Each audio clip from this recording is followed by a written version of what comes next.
latex devices. But don't ask how they were made. You really don't want to know. The church, of course, was not amused. Any attempt to avoid conception was often labelled sinful or unnatural.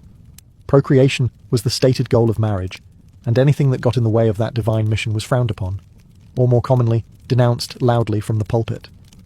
Still, not everyone followed church guidance. Among married couples, particularly those struggling with poverty, the desire to space out pregnancies or avoid another mouth to feed was very real. And among unmarried couples, let's just say the motivation was even stronger. But no matter the method, reliability was low. Birth control, such as it was, depended on folk wisdom, local herbs, and a surprising amount of hope. And when it failed, which it often did, well, that's where hasty marriages, hidden pregnancies, and a lot of awkward conversations came in. Despite what church authorities liked to pretend, not every medieval couple waited until the wedding bells rang before getting cozy. In fact, the practice of testing the goods before marriage was, well, common enough to require a lot of paperwork. Known as fornication in church records and getting ahead of yourself in everyday village gossip, intimacy before marriage wasn't exactly rare, but it was definitely monitored. In towns and parishes across Europe, local officials kept moral rolls, which were less like diaries and more like ledgers of shame.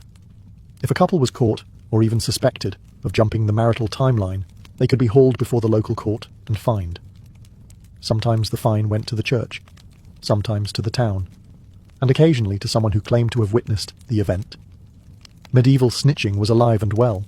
Fines varied, depending on whether it was a first offence, whether a pregnancy resulted, or whether the couple eventually got married. In some cases, getting married after the fact erased the fine, kind of like retroactive permission. In others, the fine was still applied, but at a discounted rate. Early bird penalties, if you will, and let's not forget the social consequences. In tight-knit communities, everyone knew everyone else's business. So even if your local priest was feeling merciful, your neighbours weren't. Gossip could spread faster than a poorly stored meat pie in July. Interestingly, many of these situations resulted in something called hand fasting, a sort of informal engagement where the couple considered themselves betrothed, and, in some regions, that was legally enough to begin cohabiting. The church later tried to tighten that loophole, but in the meantime, a lot of medieval babies were technically early arrivals. Among peasants, this was all handled with a bit more practicality.